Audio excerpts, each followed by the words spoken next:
आयुर्वेद के अनुसार हमारी दिनचर्या के लिए 7000 से भी अधिक सूत्र दिए हैं। जो जल है वह विष के समान है। वेस्टर्न कल्चर के अकॉर्डिंग हम जो है बिल्कुल आंख बंद करके हम उसको फॉलो कर रहे हैं, जिसके कारण हार्ट अटैक आने के खतरा बढ़ जाता है। 100 साल तक स्वस्थ रहकर जीने के अद्भुत आयुर्वेदिक सूत्र वाग्भट ऋषि में अष्टांग हृदय और अष्टांग संग्रह की किताब में। नमस्कार, मैं डॉक्टर पुनीत धवन और आज हम बात करने वाले हैं आयुर्वेद के बारे में। आयुर्वेद जो कि 5000 साल से भी ज़्यादा पुरानी पद्धति है और यह अपने आप में इतनी अद्भुत है कि जो हमारे बहुत ही महान आयुर्वेदाचार्य हुए हैं, उन्होंने जो सूत्र हमें दिए और हमारी भारतीय संस्कृति को इस तरह की पैथी दी जिसमें कि अद्भुत प्रकार की चिकित्सा की जाती है। आयुर्वेद और पैथी से इस तरह अलग है क्योंकि आयुर्वेद कहता है कि आप बीमारी ना पड़े। स्वास्थ्य स्वास्थ्य रक्षण मातुरस्य विकार प्रशमनम, यानी कि जो स्वस्थ व्यक्ति है उसके स्वास्थ्य की रक्षा करना आयुर्वेद का प्राइमरी एम बताया। जबकि और सभी बातों में ये कहा जाता है कि आप बीमार पड़े तो आपको दवाई की ज़रूरत पड़े तो आप ट्रीटमेंट के लिए आते हैं, लेकिन यहाँ पे आप अगर ये फॉलो करते हैं तो आप बीमार ही नहीं पड़ते हैं। तो बात करते हैं आज आयुर्वेद के उन अनमोल सूत्रों के बारे में। उनको अगर हम ढंग से अपने जीवन में पालन करें तो हमारे आज के टाइम में भी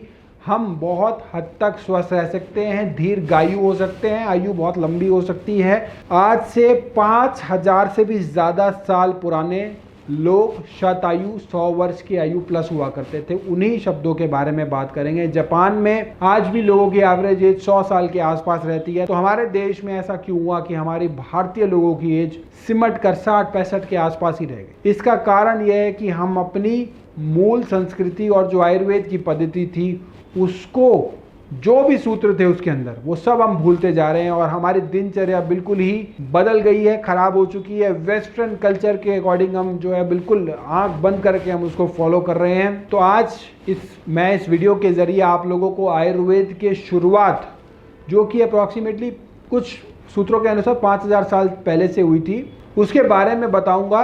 आज से 3000 साल पहले आयुर्वेद में महान ऋषि वाग्भट जी हुए।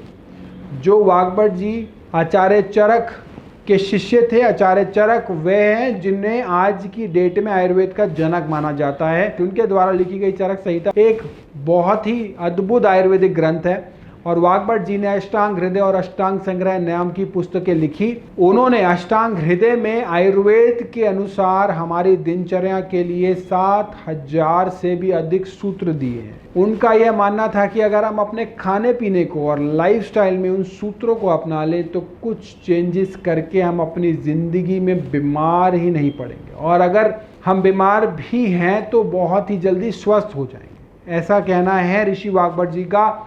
और ऋषि वाग्भट जी खुद जो थे वो 135 साल तक की आयु तक जीवित रहे थे, क्योंकि उन्होंने इन सभी नियमों को अपने जीवन में पालन किया था और उन्होंने बहुत ही स्वस्थ जीवन बिताया और अपनी इच्छा मृत्यु को प्राप्त। उनका कहना है कि अगर आप अपने शरीर को जान लें और अपने भोजन को पहचान लें तो आप बीमार कभी नहीं पड़ेंगे, और अगर बीमार हैं भी सही तो आप स्वस्थ हो जाएंगे, बहुत ही जल्द स्वास्थ्य लाभ लेंगे। तो बिना देर किए आज हम सूत्रों के बारे में बात करेंगे। सबसे पहला सूत्र है कि बहुत से लोग जानते भी हैं और बहुत से लोग ना जानने के कारण उसको उल्टा पुल्टा भी कर रहे हैं। पहला सूत्र है भोजन अंते विषम वारी, यानी कि भोजन के अंत में जो जल है वह विष के समान है। इसका मतलब है खाने के बाद कभी भी पानी नहीं पीना चाहिए, क्योंकि हमारे पेट के अंदर एपिगैस्ट्रियम की डाइजेस्टिव फायर जो कि खाने को डाइजेस्ट करती है उसको हम पानी पीकर बुझा देते हैं, जिसके कारण वो खाने की जो पकना होता है, जो पचना होता है,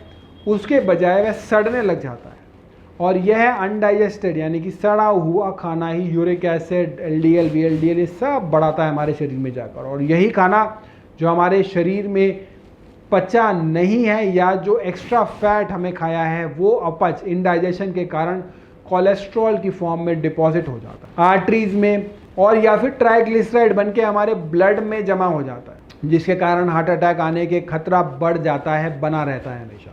खाने के बीच में भी अगर पानी पीने की ज़रूरत लगे तो आप गुनगुना पानी पीजिए, क्योंकि वह नुकसानदायक नहीं है और वह खाने को पेस्ट बनाने में भी थोड़ा आसानी पैदा करता है, क्योंकि गुनगुना पानी और खाने के बीच में जो है वो पेस्ट बन जाती है, डाइजेशन यानी कि इंटेस्टाइन को मेहनत कम करनी पड़ती है। लेकिन खाने के बाद पानी बिल्कुल नहीं पीना है, और बीच में अगर आप एक आधा सिप लेना चाहें डाइजेशन के लिए, अगर कई बार खाना अटक जाए तो बात अलग है, पानी ज़रूर पीना है उस समय, लेकिन अगर बीच में पानी लेते हैं तो आप ज़रूर ले सकते हैं। वैसे आपको पानी खाने के 40 से 45 मिनट्स के बाद ही पीना है। दिन भर में पानी और पीने की चीज़ें को किस तरीके से लेना है उसके बारे में बताया गया है कि अगर आपको सुबह कुछ पीना है तो आप जूस पी सकते हैं, और अगर आपको दोपहर को कुछ पीना है तो आप दही या दही की छाछ पी सकते हैं। और अगर रात को आपको कुछ पीने की इच्छा है या अगर आपकी आदत है तो आप थोड़ा सा दूध ले सकते हैं